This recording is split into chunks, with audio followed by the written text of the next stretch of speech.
Alors il leur ouvrit l'esprit afin qu'ils comprennent les Écritures. Luc chapitre 24, verset 45. Les disciples qui se trouvaient sur la route d'Emmaüs ne reconnaissent pas Jésus parce que Dieu ne leur permet pas, mais leurs yeux étaient empêchés de le connaître. Verset 16. En tant que chrétiens, notre mission est en effet d'annoncer la bonne nouvelle au plus grand nombre et d'en faire des disciples.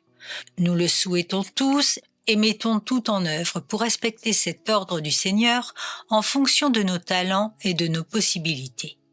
Notre rôle est cependant limité, car si nous devons annoncer la parole, nous ne pouvons pas convaincre et encore moins ouvrir l'esprit de celui qui entend la bonne nouvelle.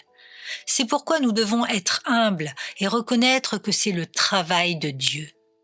Aucun d'entre nous n'a le pouvoir de sauver une âme, seul Jésus peut le faire. En revanche, il nous utilise pour participer à cette œuvre miraculeuse. Tenter de convaincre est très souvent une perte de temps.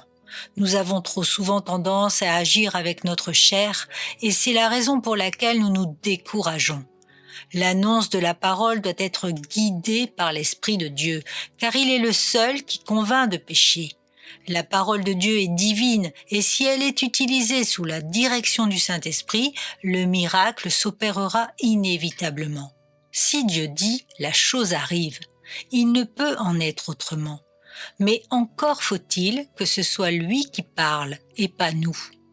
Notre mission n'est pas soumise aux résultats. Elle ne nous impose rien de plus que de prêcher la repentance et le pardon des péchés par le sang de Jésus. Le problème est que parce que nous tentons de convaincre, nos résultats sont faibles et ainsi nous manquons le but.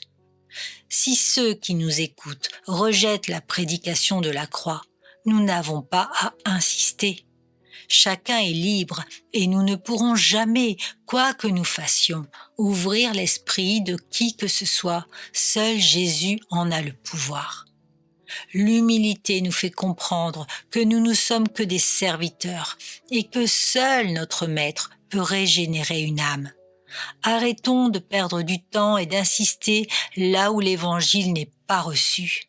Continuons à prier pour ces personnes si nous les avons vraiment à cœur, mais ne cherchons pas à faire ce que seul Jésus a le pouvoir de faire.